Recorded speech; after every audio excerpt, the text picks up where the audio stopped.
시편 사건의 주제는 선민의 광야입니다. 민수기 40년 광야는 수고와 슬픔뿐이라. 이유는 죄 때문이죠. 히브리어로 나바르는 하나님의 말씀이라는 뜻이에요.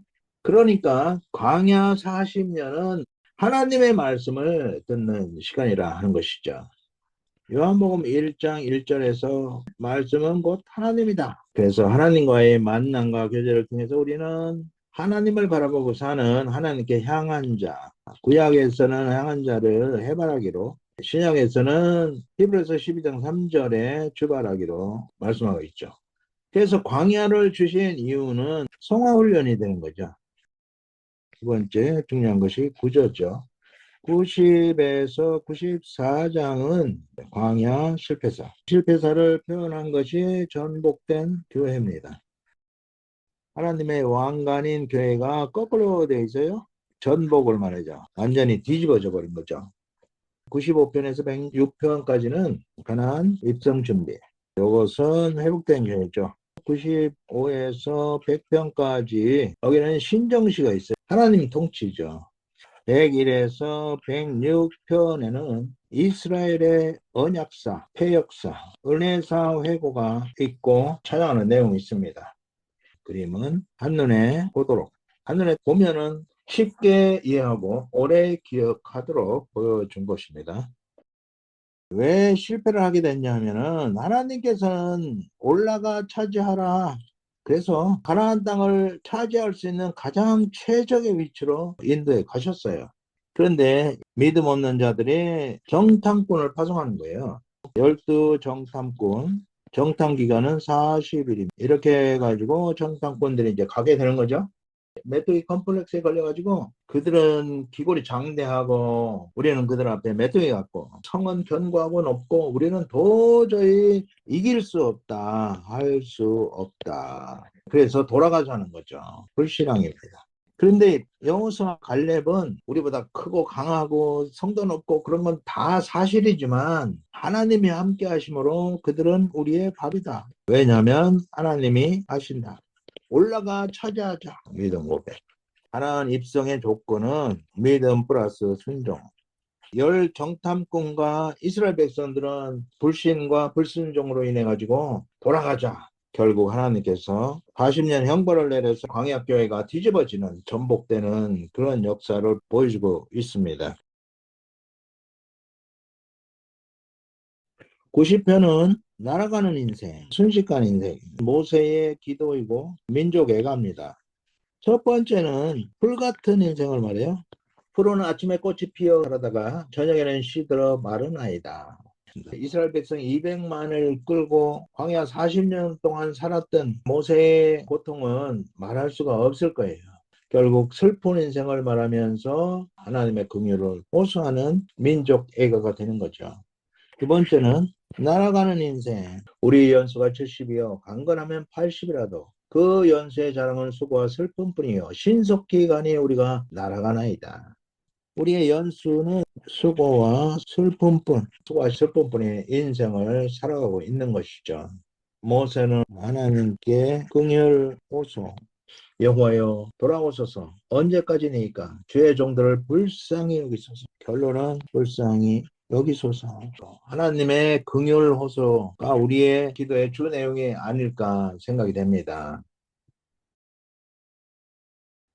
91편 여호와는 나의 피난처다. 신앙 고백이죠.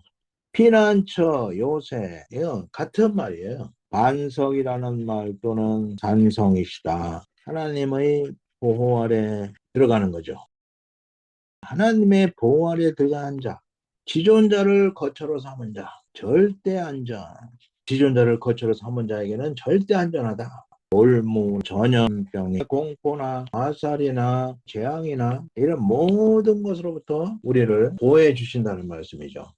지존자를 너희 거처로 삼았으므로 화가 내게 미치지 못하며 재앙이 내 장막에 가까이 오지 못하리니 그가 너를 위하여 그의 천사들을 명령하사 내 모든 길에서 너를 지키게 하심이라. 지존자, 하나님을 거처로 삼은 자는 하나님이 지켜주신다는 말씀이죠. 하나님의 보호 플러스 수호천사, 천사들을 보내가지고 우리를 지켜주신다고 말씀해주고 있고요. 세 번째는 하나님의 선언이 있어요. 그가 나를 사랑한즉 내가 그를 건지리라. 여호와는 나의 피난처다, 요새다, 반석이다, 산성이다. 이 말씀을 붙잡고 산다면 평화와 안식을 누릴 수 있지 않을까 생각이 됩니다. 75편 안식에 들어가기를 힘쓰라. 첫 번째는 여호와 찬양 플러스 경배 촉구. 오라 우리가 여호와께 노래하며 우리의 구원의 반석을 향하여 즐거이 외치자. 우리를 지으신 여호와 앞에 무릎을 꿇자. 95편에서 100편까지는 집중적으로 신정시가 기록되어 있습니다. 신정시. 하나님의 통치. 이 하나님의 통치는 어떻게 성취가 되었는가? 우리의 왕이신 예수 그리스도의 통치로 완전히 성취가 되었습니다. 그렇기 때문에 우리는 왕이신 하나님 찬양 플러스 경배. 이것은 우리의 본분입니다. 본분은 의무이죠. 마땅히 해야 할 의무입니다. 두 번째는 안식에 들어가기를 힘쓰라. 저절로 되는 것이 아니라 힘을 써야 한다고 말씀하고 있는 것이죠. 너희는 무리바에서와 같이 또 광야의 마사에서 지냈던 날과 같이 너희 마음을 완악하게 하지 말지어다. 첫째는 무리바, 또 하나는 마사. 무리바라는 뜻은 싸우다, 다투다 이런 뜻이고 마사는 시험하다. 무리바 사건 출애굽기 17장에서 물이 없어서 아우성을 치니까 하나님께서 모세에게 반석을 쳐서 물을 내라고 물을 내라. 민수기 20장에서 또 물 때문에 다툼이 일어나는 거죠. 또 하나님께 기도했어요. 그래서 하나님께서 반석을 명하여 물을 내라 라고 말씀을 했는데 모세가 하나님의 말씀을 불신하고 자기 경험으로 하게 된 것이죠. 마사는 시험하다는 뜻이 있어요. 불신 때문에 결국은 모세와 아론이 약속의 땅에 들어가지 못하고요. 모세는 율법의 대표적 인물이야. 여호수아는 복음의 대표예요. 율법의 요구를 충족시킬 수가 없어요. 율법의 행위로서는 구원받을 수가 없는 거죠. 그래서 율법은 사망으로 인도할 수밖에 없어요. 복음은 율법의 요구를 예수 그리스도께서 십자가로 성취를 하셨어요. 율법의 요구에 따라서 예수님께서 죽음으로 심판받았으므로 이제 율법에서 해방이 됐어요. 그래서 생명으로. 복음과 율법의 차이를 살펴볼 수가 있습니다. 103편은 여호와를 송축하라. 송축하라는 말이 7회가 나와 있어요. 내 영혼아 여호와를 송축하라. 내 속에 있는 것들아 다 그의 거룩한 이름을 송축하라. 내 영혼아 여호와를 송축하며 그의 모든 은택을 잊지 말지어다. 송축은 찬양 플러스 감사가 있어요. 그의 모든 은택을 잊지 마라. 그러므로 감사의 내용이 반드시 있게 됩니다. 그가 내 모든 죄악을 사하시며 내 모든 병을 고치시며 내 생명을 파멸해서 속량하시고 인자와 긍휼로 관을 세우시며 감사의 내용이에요. 모든 죄를 죄사함, 모든 병을 고치시며 생명을 파멸해서 속량하시는 애 인자와 긍휼을 베푸시고 노하기를 더디하시고 찬양 플러스 감사가 송축이다 하는 것이죠. 두 번째는 죄과를 멀리 옮기십니다.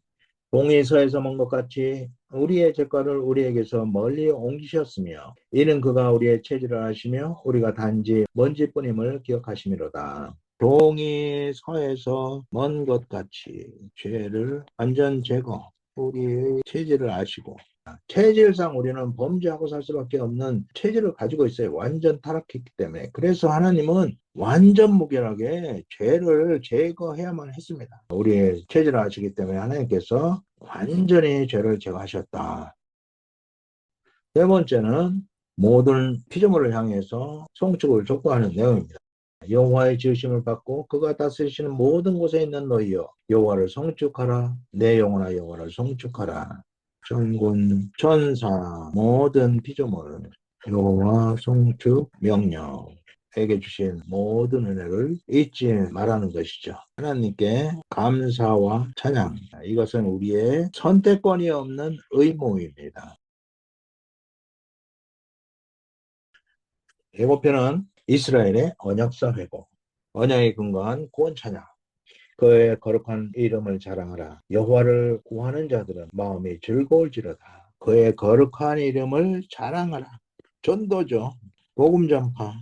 이 복음 전파는 다른 말로 하면 신앙 간증입니다. 내가 믿는 하나님을 자랑하는 거죠. 여기에 대한 하나님의 보상이 있는데요. 마음이 즐거울지라. 하나님을 자랑하면 마음이 즐겁습니다. 두 번째, 족장시대의 언약상 회복. 하나님께서 아브라함과 이삭과 야곱과 언약을 맺으셨죠.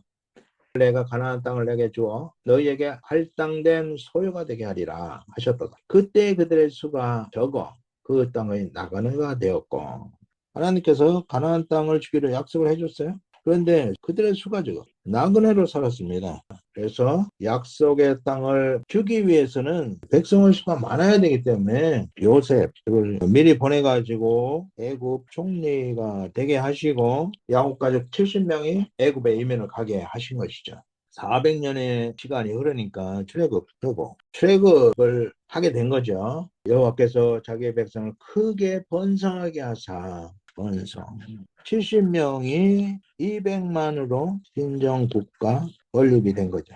그러니까 하나님께서 출애굽을 시키게 되는데 열 재앙을 통해서 애굽인들이 도저히 견딜 수 없게 되니까 애굽 백성들의 은금까지 다 챙겨가지고 그동안에 못 받았던 품삯까지 챙겨서 나오게 하셨다. 광야 시대 회복. 여호와께서 낮에는 구름을 펴서 덮개를 삼으시고 밤에는 불로 밝히셨으며 하늘의 양식으로 그들을 만족하게 하셨도다.